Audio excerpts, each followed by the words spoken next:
Ang mga pinakabagong balita at mahalagang issue. Walang kinikilingan, walang pinoprotektahan. Noon at ngayon, serbisyong totoo ng GMA News.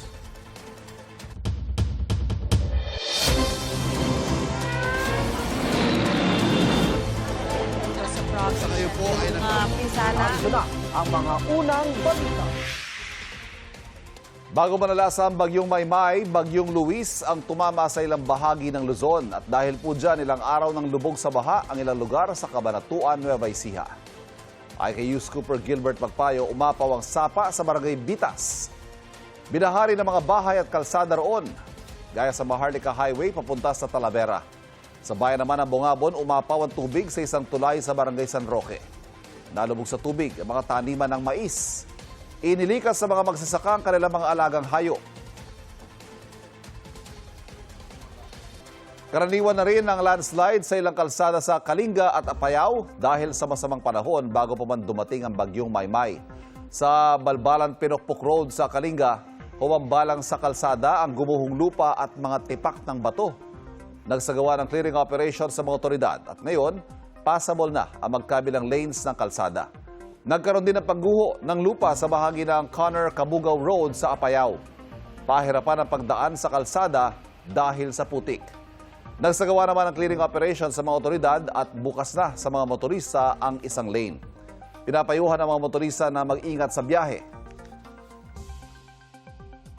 Ibinasura ng Supreme Court on Bank ang pinagsamang petisyon na kumukwestiyon sa impeachment proceedings ng Kamara kay Vice President Sara Duterte. Sa desisyon, sinabing moot o hindi na kailangan ng resolusyon sa hinihiling na petisyon.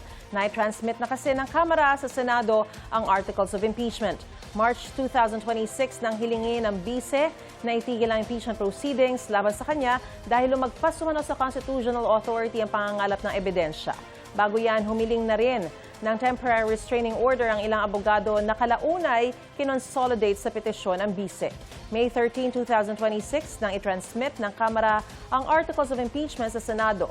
July 6 sinimula ng impeachment trial at Day 13 na po kahapon ng paglilitis. Naghain ng motion for reconsideration si Senador Jinggoy Estrada sa Sandigan Bayan. Kaugnay po sa desisyon nito na ibasura ang hiling ng senador na magpiyansa para sa kanyang non-bailable plunder case. Sa kanyang apela binanggit ni Estrada na pinayagan noon ng Korte Suprema na magpiyansa si dating Senador Juan Ponce Enrile sa kanyang plunder case matapos ma-assess ng Korte na hindi siya flight risk. Giit ni Estrada, hindi rin siya flight risk at ilang beses na raw niyang napatunayan ito sa mga nakaraan niyang kaso. Nitong Hulyo ay binasura ng Sandigan Bayan ang inihain ni Estrada na motion to fix bail dahil premature o maaga pa raw. Kailangan muna raw maipakita na mahina ang ebidensya laban sa senador bago magtakda ng piyansa ang korte. Nakakulong si Estrada dahil sa kanyang 573 million plunder case kaugnay sa flood control projects.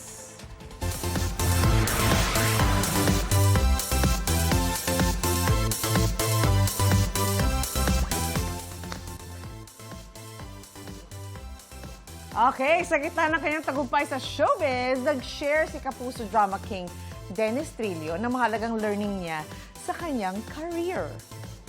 Importante rin yung yung marunong kang tumangkilik, magpasalamat kahit dun sa mga malilit na tao na kasama mo. Aminado si Dennis na hindi naging madali ang kanyang journey sa pag-abot ng kanyang mga pangarap. Nagtagumpay siya dahil daw sa pagmamahal sa kanyang craft. Nakilala si Dennis sa ilang iconic roles niya sa TV. Sa Mulawin, My Husband's Lover, Maria Clara at Ibarra, at Pulang Araw. Sa pelikula naman tumatak sa publiko ang pagganap niya bilang Domingo Zamora sa Metro Manila Film Festival 2024 Best Picture na Green Bones. Muling pumirma ng kontrata sa Kapuso Network si Dennis. Present sa kanyang contract signing sina GMA President and CEO Gilberto R. Duavit Jr., Executive Vice President at Chief Financial Officer Felipe S. Yalong, at OIC for Entertainment Group at Vice President for Drama Cheryl Ching C. Dennis has always been at the forefront of the challenges that face us all as producers And our success has been greatly influenced by his presence, his friendship, his person, yung pagkatao niya. Dennis is one of the finest actors the Philippines has produced. He has portrayed so much role. A true star is not defined only by trophies or box office movies or high-rating teleseries. It is also defined by the relationships that you've built along the way. Nakakatuwa na alam mo yun, lahat ng paghihirap na yun, lahat ng dedication na yun, nagbunga na hanggang ngayon. Bukod sa problema sa kakulangan sa guro at guidance counselors, aminado ang Department of Education sa kawalan ng doktor at nurse sa mga paaralan. Matagal nang walang nurse sa schools. So, we don't even have enough teachers, we don't have enough guidance counselors. Nagpapatulong tayo sa PhilHealth, sa DOH. Sinabi yan ni Education Secretary Sonny Angara, kasunod na insidente ng pananaksak sa isang estudyante sa Las Piñas National High School. Dinala kasi ang estudyante sa school clinic pero walang nurse na pwedeng mag-asikaso. Humingi na ng tulong ang DepEd sa Department of Health kaugnay sa problemang ito. Para paigtingin naman ang seguridad sa mga paaralan, nakipag-ugnayan na rin ang DepEd sa mga lokal na pamahalaan at sa Philippine National Police. Sa kabila ng mga issue sa West Philippine Sea, tuloy daw ang pagpapabuti ng ugnayan ng Pilipinas at China sa iba't ibang larangan. Tinututulan naman ng ating Department of Foreign Affairs ang inilabas sa bago implementing rules and regulations ng China kaugnay sa pagkontrol nila sa Scarborough Shoal. May unang balita si JP Soriano. Inalmahan at kinontra ng Department of Foreign Affairs ang muling paglalabas ng China ng implementing rules and regulations sa Scarborough Shoal o Wangyan daw kung tawagin ng China. Ayon sa mga lumabas na ulat, layunin ng mga regulasyong ipatutupad ng China na lalo pang palakasin ang kontrol nito sa Scarborough Shoal. Kabilang raw dito ang mga routine patrols para agad maimbestigahan at maaksyonan ang mga ituturing ng China na paglabag sa kanilang batas. In the same manner, we reject this declaration issuance of the different agencies from China, and we call on China to refrain from implementing any measures to withdraw their issuances and respect the Philippines' sovereignty. Ang paglalabas ng China ng mga patakaran sa inaangkin nitong Scarborough Shoal, dati na rin tinugunan ng Philippine Embassy sa Beijing. Ayon kay Philippine Ambassador to Beijing sa eksklusibong panayam sa kanya ng GMA News. I think we have addressed this issue. Of course, we oppose unilateral actions like that. And I think that's where we stand. That's where our department's position is. Kasabay nito, kinumpirma ng Armed Forces of the Philippines na hindi bababa sa 48 Navy ships ng China ang namataan sa West Philippine Sea. Kabilang dito ang mga barko ng People's Liberation Army o PLA Navy ng China na namonitor sa Ayungin Shoal at Scarborough Shoal. Nakarating na rin sa Department of Foreign Affairs ang mga ulat tungkol sa sinasabing military drills ng China.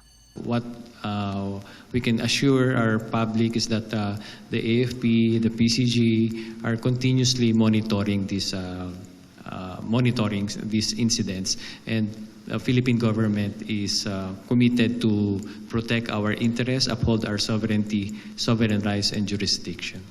Ayon kay Ambassador Flor Cruz, hindi pa nila natatalakay sa Beijing ang tungkol sa mga drill na ito sa West Philippine Sea, partikular sa Baho de Masinloc.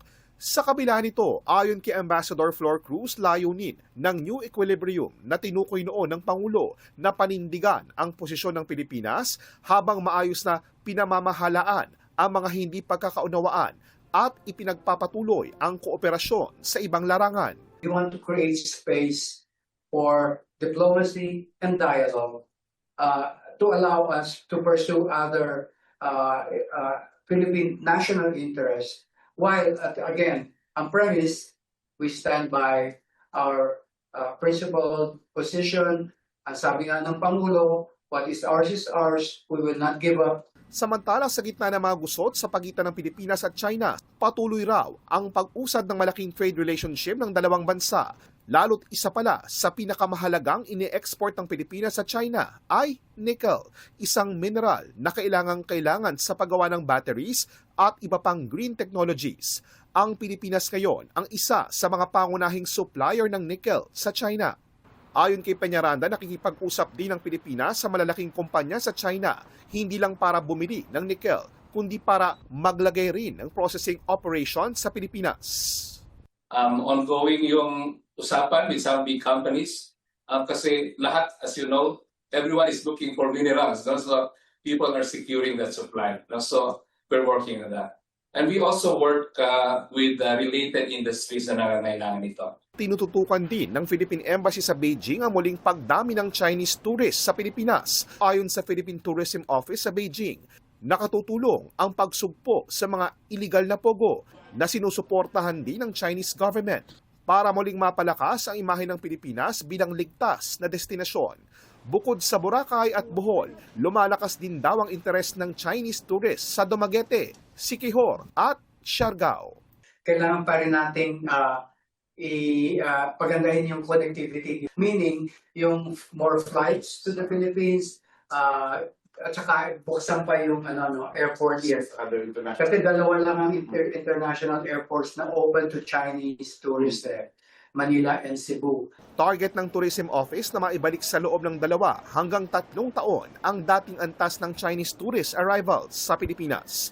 Ito ang unang balita, JP Soriano, GMA News. Karaniwan na po ang baha sa Malabon tuwing masama ang panahon. Kaya ang Malabon MDRRMO nakaantabay na sa posibleng epekto ng bagyong Maymay at habagat sa kanilang lungsod. May unang balita live si Gabriel Gonzalez. Gabriel! Mariz, nakahanda na ang Malabon Disaster Risk Reduction and Management Office o DRRMO sa posibleng epekto ng bagyong Maymay. Bukod sa mga kagamitan, nakahanda na rin ang mga personnel o mga tauhan na re-responde sa mga posibleng masalanta ng baha. Maraming lugar sa Malabon ang madalas bahain tuwing umuulan ng malakas o bumabagyo. Gaya ng Malabon proper o bayan, ilang lugar sa Barangay San Agustin, Katmon at Ibaba at sa C. Arellano Street kung saan umaabot hanggang tuhod ang baha. Dahil sa bagyong Maymay na humihila sa hanging habagat na inaasahang magpapaulan sa Metro Manila, inihanda na ng lokal na pamahalaan ng Malabon ang ilang rescue vehicle. Gagamitin ng mga ito sakaling bumuhos ang malakas na ulan at bahain ang lungsod. Kabilang dito ang mga tinatawag na ondoy boat. Ito ay mga rescue boat na kayang magkarga ng nasa 6 na individual. Gayon din ang rescue trucks at ambulansya. Nakahanda na rin ang relief items. Layo nitong matiyak na mabilis ang pagresponde sa mga mangangailangan ng tulong. Sa ngayon, patuloy na nakamonitor ang mga otoridad sa lagay ng panahon. Ngayon, naka-blue alert tayo dito sa Malabon. Ina-ready natin yung mga equipment natin at yung rescue team. Kasi please, merong mga natawag ng mga kailangan. At saka yung ating 21 barangay, inalerto na din natin. Tapos meron din tayong mga team na naka-ready na i-deploy just in case.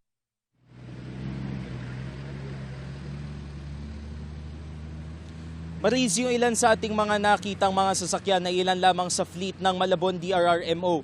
Yung iba ay nakadeploy na doon sa mga flood-prone na mga barangay gaya ng ating nabanggit. Yung Barangay San Agustin, Barangay Katmon, Barangay Ibaba at doon sa Barangay Tugatog. Sa lagay naman ng panahon sa aking kinalalagyan, umaambon-ambon lamang. Pero kaninang madaling araw ay pabugso-bugso yung ulan sa ating kinalalagyan. At yan ang unang balita mula rito sa Malabon. Gabriel Gonzalez, GMA News.